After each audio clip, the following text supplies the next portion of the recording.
시청자 여러분 안녕하십니까.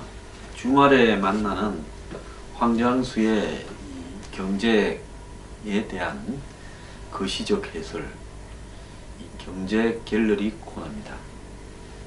오늘 제가 말씀드릴 부분은요, 영국의 하드 브렉시트, 그러니까 영국이 작년에 EU를 탈퇴하는 투표를 했습니다.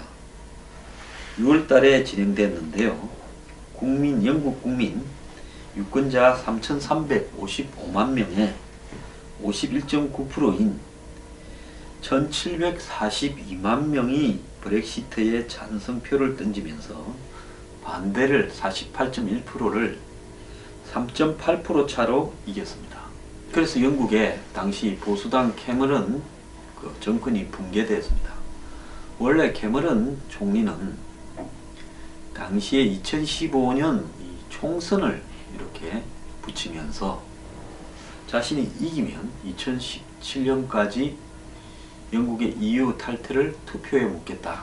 그러면서 당시 EU 체제 하에서의 난민, 이민 문제 등에 불만이 많은 서민층의 표를 얻기 위해서 그런 공약을 냈습니다. 그런데 선거에 이기니까 자신의 공약을 지킨다고 2016년 6월 23일 투표를 실시했는데요. 이 투표를 실시할 때만 하더라도 캐머런은 이 투표가 가결될 거라고는 생각하지 않았습니다.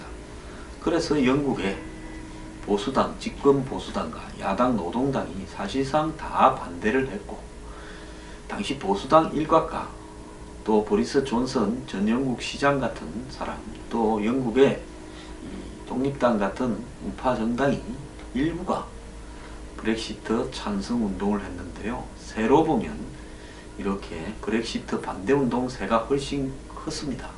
그럼에도 불구하고 브렉시트에 대한 이런 어떤 흐름이 상당히 형성되니까 당시 영국의 어떤 지도층이나 영국 상류층들은 다 브렉시트 반대 운동에 나섰고요. 그러던 과정에서 영국 하원 여성 의원 한 명이 피살되는 일이 발생해서 그 뒤로는 브렉시트가 통과되지 않을 것이다 라는 것이 지배적이었고, 한 3에서 8% 사이로 부결될 거라고 봤는데 자고 일어나니까 통과가 되어버리는 현상이 나타났습니다. 자, 영국은 그러면 왜 브렉시트에 대한 이런 여론이 이랬는가? 이 부분에서는요, EU의 재정 악화가 심화되니까 각 나라마다 EU에 28개국 회원국이 있는데 EU에다가 내어야 될 재정 부담금 비중이 매우 커졌습니다. 이에 영국의 보수당을 일각을 중심으로 다는 아니고요, EU 잔류 반대 움직임이 확산되었습니다. 원래 영국은 이 유로라는 화폐를 쓰지 않고 EU에 대해서 이 화폐 문제만큼은 독립적인 파운드화를 쓰는 부분을 견지해 왔습니다. 즉 유로 동맹에는 들어가지 않았죠. 그래서 이 재정 금융 공동체에서는 소극적이었고, 다만 무역이나 인력 이런 부분에서만 들어있었다, 이렇게 봐야 됩니다. 그러니까 단일 시장과 관세 동맹에서는 적극적이었고 화폐 통합에는 소극적이었으며, 원래 EU를 주도한 프랑스와 독일, 최근에는 독일이 매우 적극적이죠. 독일 사이에서 섬나라인 영국은 내륙 EU 국가들에 비해서 EU에 대한 어떤 소극적인 부분, 전통적이고 역사적인 부분의 차이점도 좀 있었습니다.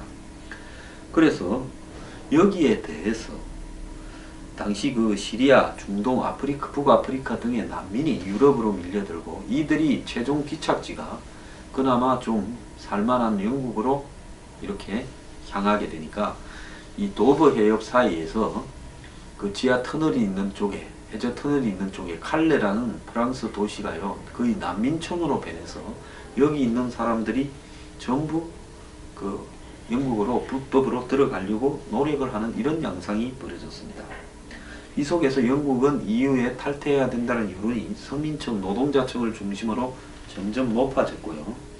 이런 움직임이 가속화되니까 EU가 영국을 갖다가 달래기 위해서 영국이 EU에 잔류하겠다라는 조건으로 내세운 몇 가지 요구 조건들을 이렇게 들어주겠다라고 했습니다. 그 요구 조건은 이민자 복지 혜택을 제한하게 해주겠다. 영국만.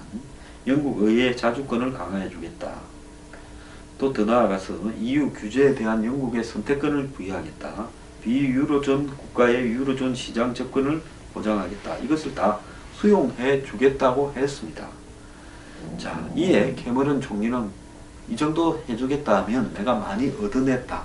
그러니까 투표를 내가 하자는 대로 한번 붙여가지고 그냥 부결되면 그걸로 끝내야 되겠다. 이런 생각으로 가볍게 투표를 발표했는데, 투표를 발표하면서 영국의 미래를 위해서 EU에 잔류를 해달라고 이야기까지도 했습니다. 그랬는데 결국은 투표가 통과되어 버렸고, 결국은 지금 이제 리스본 조약 50조에 따라서 EU 조약을 리스본 조약이라고 그러죠. EU를 탈퇴하라는 행국이 EU 이사회에 탈퇴 의사를 정식으로 통보하면 향후 2년간에 이 의사를 통보한 시점부터 탈퇴 조건을 협상하도록 되어 있고요. 협상이 타결되지 않아도 2년 뒤에는 자동으로 탈퇴하게 되어 있는 조항입니다. 영국의 메이 총리는요, 1월 17일 날 하드 브렉시트, 즉 EU하고는 완전 결별하는 EU 탈퇴 방침을 발표하는 자리에서 초록색 체크무늬 정장을 입었는데요. 이 테레사 메이는 상당히 인물도 좋고요. 이 패셔니스트입니다. 뭐 가끔씩 황금빛 구두를 신고 다니기도 하고 매우 화려한 옷을 즐겨 입는데요. 자, 무슨 뭐 샘플실이 있어서 한국의 대통령처럼 거기에서 촌스러운 옷을 만들어 입는 게 아니라 영국의 브랜드, 즉 영국 지역 브랜드를 입음으로써 자신의 패션 감각을 더해서 자시국의 이 패션 브랜드를 해외에 이렇게 보여주는 이런 모델 구실도 충실히 하고 있다고 생각합니다. 비비안 웨스트우드는요, 한국 사람들이 홍콩에 가면 많이 사죠. 홍콩이 과거에 영국 식민지였기 때문에요. 좀 키치적인, 좀 원색적인 색깔의 어떤 뭐 이 옷이나 토탈 패션을 추구하는데요. 과거에는 메스티지라고 부르는 중명품에 속했는데, 최근에는 영국의 디자인, 문화 부분에서의 열풍을 둘러싸고 이 비비안 웨스트우드가 상당히 떴습니다. 디자이너 이름이죠. 그러면서 메이가 입고 왔던 그 기자회견 때의 정장이 171만원짜리라고 합니다. 메이는 2013년 이후 중요한 연설 때마다 이 정장을 입었다 하는데, 그 영국의 브랜드의 정장을 입고 이 하드 브렉시트를 이야기한 것은 결국은 그가 이 영국의 향후 독립을, 이렇게 경제적 독립을 추구하는 부분에서 확고한 의지를 가졌다라는 것을 대외적으로 보여줬다, 이렇게 해석되고 있습니다. 그래서 메이가 이야기한 본질은 어중간한, 어정쩡한 결별이 아니라 완전한 결별을 이야기를 했습니다. EU, 유럽을 떠나서 글로벌 국가가 되겠다. 그리고 단호한 표현을 썼습니다. 그는 EU가 영국에 징벌을 가한다면 자해가 될 것이다. 나쁜 거래를 하느니 거래하지 않겠다 했습니다. 이 단일 시장만큼은 좀 봐주고 우리가 뭐 관세나 이런 데서 빠져나가겠다. 뭐 또 이 사람의 자유로운 이동은 보장해주라. 이런 어떤 조건을 달아서 부분적으로는 안고 부분적으로는 빠지겠다가 아니라 완전히 빠지겠다고 이야기를 하면서 이런 물건을 팔아먹기 위해서, 즉 세금을 내지 않고 EU 국가 안에 물건 거래를 하지 않습니까? 그런 부분에 대한 조건을 달지 않고 나가겠다라는 이야기입니다. 단일 시장과 관세 동맹에서 탈퇴한다면 충격을 피하기가 어려울 것이다라는 전망도 많습니다. 그러니까 관세 장벽이 생겨서 지금까지는 영국에서 프랑스나 영국에서 독일로 만약에 비비안 웨스트우드 옷을 수출한다면 무관세로 이렇게 다녔는데, 이제는 수출하려면 세금을 내야 되겠죠. 정해진 만큼이요. 그러면 옷값이 올라가니까 수출 경쟁력이 떨어지고, 세계 금융 중심지라는 런던이 뭐 요즘 이 세계 금융 중심지로 과거에도 그랬지만 요 근래 한 20년간에 굉장히 떴지 않습니까? 그래서 과거 영국이 대처 총리 때 80년대 초반만 하더라도 굉장히 형편이 없었습니다. 제가 과거 정부 일을 좀 할 때 영국에 견학을 가라고 하면 제가 거절을 했습니다. 그 뭐 날씨도 안 좋고 볼 것도 없고 먹을 것도 없는 영국에 왜 가느냐 그런 이야기를 한 적도 있는데요. 요 사이에 이 영국이 유럽의 문화, 디자인, 예술의 완전 핫플레이스가 되었고요. 여러 가지로 영국이 유럽에서 가장 좋다. 파리는 가면 무슨 흑인이나 유색 인종들이 덕실거리고 불결하고 오줌 냄새가 나고 길거리에는 쓰레기 천지다. 이렇게 이야기를 합니다. 제가 옛날에 한 25년 전쯤에 유럽을 자주 다닐 때는 독일이 가면 가장 깨끗했고요. 독일 있다가 다른 나라에 가면 다 우중충했던 걸로 기억이 납니다. 자, 어쨌거나 이 영국이 EU 회원국 중에 한 곳에만 본사나 자사를 두면 EU 영내에서 28개국에 자유롭게 금융을 거래할 수 있는 이런 권리를 잃게 되고, 그렇게 되면 결국은 이 글로벌 금융 기업들이 굉장히 불편해지기 때문에 런던에서 이렇게 무더기로 빠져나갈 가능성이 크다는 겁니다. 자, 그래서 과거 토니 블레어 시절에 오른팔이었던 전 EU 집행위원을 했던 만델센이라는 사람은 메이가 하드 브렉시트가 뭔지 모른다면 내가 이야기해 주겠다 이렇게 말하면서 영국의 수출품이 갑자기 10% 가격이 올라간다는 이야기다 이렇게 말을 했습니다. 그러니까 영국이 물건을 수출하는 것이 가격이 10% 올라가면 경쟁력이 10%만큼 약화되겠죠. 런던에 가면 시티라고 부르는 한국의 구청 같은 행정구역이 있는데요. 여기가 영국에서 거래되는 정권 외환 선물 거래의 대부분이 이루어지는 영국의 금융가입니다. 미국으로 말하면 월스트리트죠. 근데 영국의 금융이 이렇게 발달할 수 있었던 이유는요. 영국이 과거에 아프리카, 중동 등 전 세계의 많은 식민지를 거느리고 있었습니다. 싱가포르나 홍콩도 과거에 영국의 식민지였죠. 지금도 싱가포르, 홍콩이 영국하고 관계가 깊습니다. 그리고 영연방 국가로서 인도, 캐나다, 호주, 뉴질랜드 같은 이런 쟁쟁한 나라들, 남아공 이런 나라들이 또 다 속해 있죠. 그러니까 이런 과거의 영연방의 식민지들 국가와 지금은 물론 독립이 되었지만은 그리고 아프리카나 구식민지들 그리고 또 중동에 있는 영국 식민지들 이런 나라들에서 재산 도피 또 상류층 또 부유층 이런 사람들의 돈들이 심지어 뭐 무기 거래상 마피아 돈들까지 영국 런던으로 시티로 다 모여든다는 겁니다. 그래서 면적은 우리나라 여의도하고 비슷한 정도인데요. 여기에 뱅크 오브 잉글랜드 그러니까 BOE라 그러죠. 영국 중앙은행 흔히 한문으로 영란은행이라고 이야기를 합니다.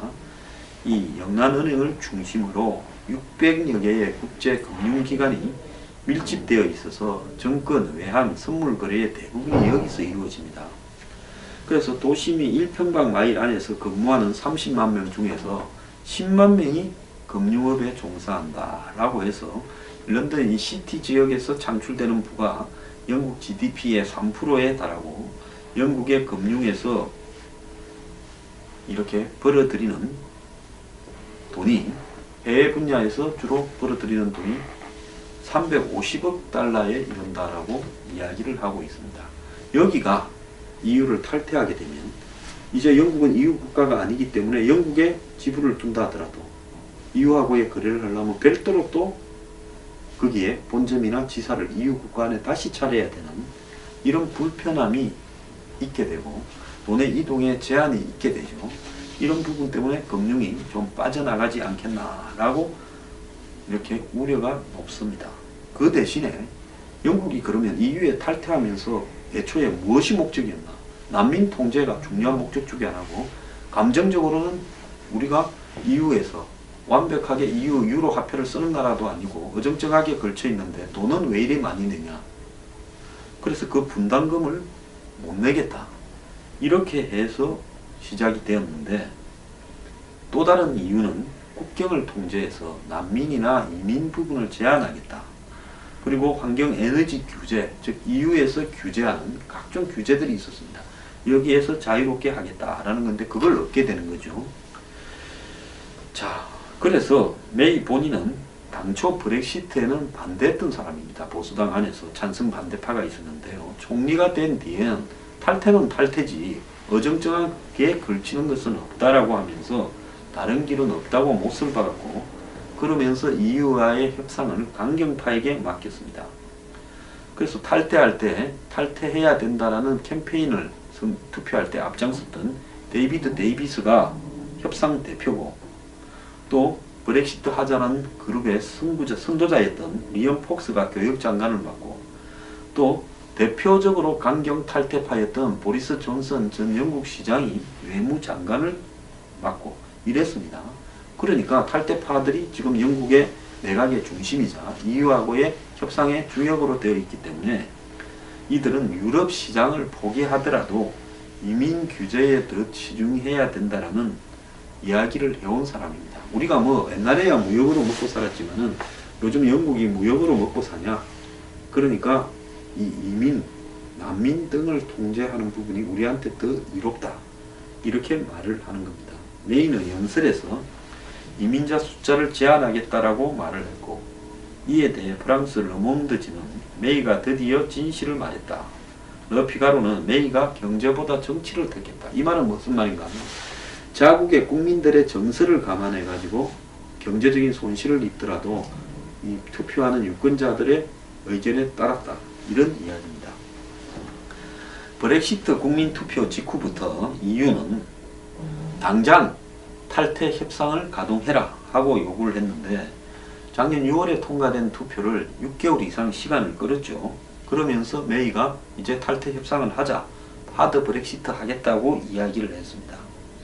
그래서 3월 안에 EU 탈퇴 의사를 공식적으로 EU 측에 통보할 것으로 보여지고요. 그때부터 리스본 조약 50조, 즉 탈퇴 협상이 시작이 됩니다. 아직까지 탈퇴한 나라가 하나도 없어서 첫 나라가 되는 거죠.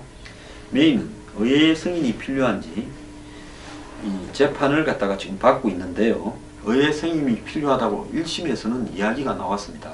그래서 앞으로 대법원의 이제 판단이 중요한데, 대법원에서도 승인이 또 필요하다면 다시 또 투표해야 되는 사태가 벌어져요. 탈퇴에 대해서. 그러면 복잡하게 보일 수 있는 부분도 있기는 있습니다. 근데 뭐 현재 영국의 이 대법원에서 그걸 다시 투표하라고 할 것 같지는 않습니다.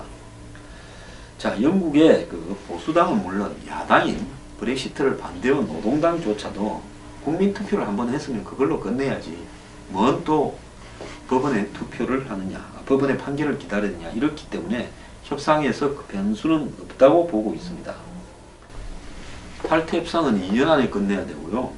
다른 회원국들이 동의를 하면 이 시간을 연장을 할 수 있다고 합니다. EU 측은 2008년 10월까지 나가라고, 영국은 2019년 3월까지 하겠다, 이렇게 이야기를 하고 있는데요. 영국은 되도록이면 좀 천천히 나가면서 충격을 완화시키려고, EU는 미우니까 빨리 나가라고 지금 겁을 주고 있습니다. 그런데 나가면서요, 영국이 분담금을 돌려받는다고 합니다. 영국이요, EU에 내는 분담금 순위가 EU 국가 중에서 5등입니다. 나라로 보면 4등이네요. 전체 EU 예산이요, 1165억 유로인데 독일이 258억 유로를 내고, 프랑스가 196억 유로를 내고, 이탈리아가 144억 유로를 내고, 영국이 113억 유로, 그 다음이 스페인이 100유로입니다. 100억 유로. 그러면 영국이 우리 돈으로 따지자면 한 14조 정도의 분담금을 낸다는 겁니다. 이렇게 이 14조 정도를 내는데 실질적으로 영국이 얻는 부분은 그것보다도 안 된다, 이렇게 보고 있을 거고요. 영국 국민 중에서 외국인 출생자가 846만 명, 13.1%라는 겁니다. 그러니까 100명 중에서 13명 이상이 외국계라는 거죠. 국민 중에요. 그 다음에 영국의 외국인 노동자가 EU 국가 내의 출신이 220만 명, 그리고 EU 밖의 외국인 노동자가 120만 명, 합치면 340만 명의 외국계 노동자가 있었다는 겁니다. 자, 이런 상황 속에서 영국이 이런 난민이나 이민에 대해서 굉장히 강력하게 나가는 부분이 이렇게 이유가 나름대로는 있는 거죠. 자, 뭐 협상은 이제 곧 시작이 되고, 영국인들은 이민자 통제는 반갑고 이제 경제적 타격을 걱정하고 있는데, 최근 여론조사에서 영국 90% 이상이 자유무역을 지지했고 70%가 이민자 통제를 원했습니다. 자, 그리고 영국의 금융시장은 요동도 치고 했는데요. 어쨌거나 영국의 어떤 탈퇴는 이제는 기정사실화 되었다, 이렇게 봐야 됩니다. 근데 영국이 EU 탈퇴를 이제 공식화해 가니까 글로벌 투자은행 등이 영국에서 빠져나가는 엑소더스 대탈출이 본격화 지금 하고 있다라는 이야기입니다. 그래서 이 패스포팅이라는, 한마디로 영국이 유럽 그 금융 단일 시장에 대한 접근권을 완전히 포기하는 거다. 아까 제가 말했듯이 본사나 지사를 EU 안에 하나 두고 있으면 어느 나라와도 자유롭게 거래할 수 있었는데 그게 어려워지는 거랍니다.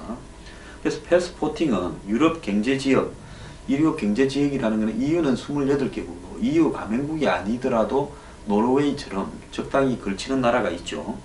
그런데 이런 어떤 부분에서 한 나라에서 인가를 받으면 이 나머지 나라에서 자유롭게 있는 부분에 대해서 그것이 불가능해지니까, 골드만삭스 같은 경우에는 런던 인력을 3,000명인데 이걸 50%로 줄이면서 1,000명을 독일 프랑크푸르트로 옮기는, 한마디로 각 회사들이 사람을 나눠 가지고 분산 배치하는 일들이 지금 벌어지고 있다는 겁니다. 한국의 각종 연금이나요, 연기금 등이 영국의 부동산을 많이 샀는데, 영국의 EU 탈퇴가 가시화되면서 이제 런던을 중심으로 한 영국의 이 부동산, 오피스 수요가 굉장히 줄어들 거다. 그렇잖아요. 은행들이나 이런 사람들이 다 빠져나가니까 이제 오피스를 사놨던 사람들은 가격이 떨어질 거다. 사실 영국의 런던을 비롯한 몇 개 지역은 세계에서 부동산 가격이 제일 비싼 지역 중에 하나였습니다. 영국이 땅이 좁고요. 특히 런던이 굉장히 좁은 지역에 고밀도로 이렇게 인구가 거주하고 있고, 또 금융이라든지 각종 문화 중심지로서 역할을 하고 있는데, 이런 부분에서 영국의 이 부동산 가격이 또 상당히 금융 쪽에 강하다 보니까, 금융 쪽이 연봉이 세지 않습니까?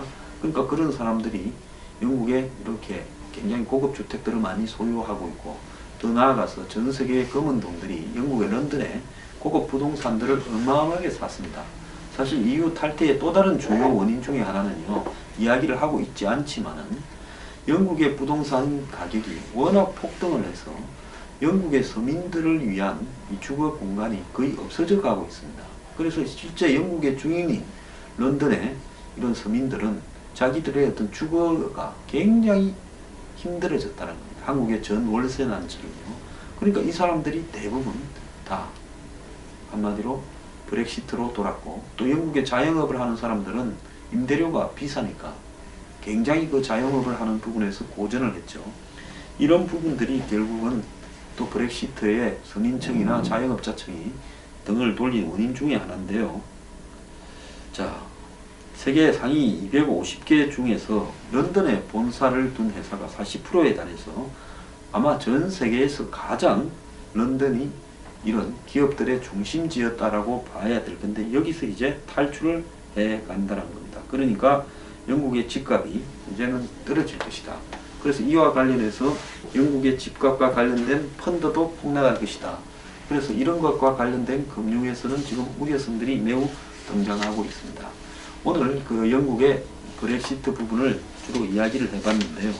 결국 영국의 브렉시트라는 것은 영국이 지금 서민들의 삶이 이렇던 조건들이 악화가 되고 양극화가 심화되면서 영국의 서민들이 결국은 반이민, 파퓰리즘으로 이렇게 몰렸고, 난민에 대한 적대감도 가지고 있고, 또 그들이 들어오면서 자신들의 임금이 떨어지고 일자리를 구하기 어렵게 되고 테러가 나고 되고, 또 종교적이나 문화적으로도 어울리지 않게 되고, 영국에 가보면 실제로 뭐 인도계, 아프리카계 사람들이 굉장히 많습니다.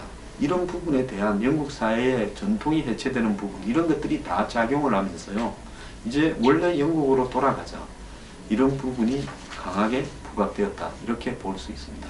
오늘 주말 경제 갤러리 마치겠습니다.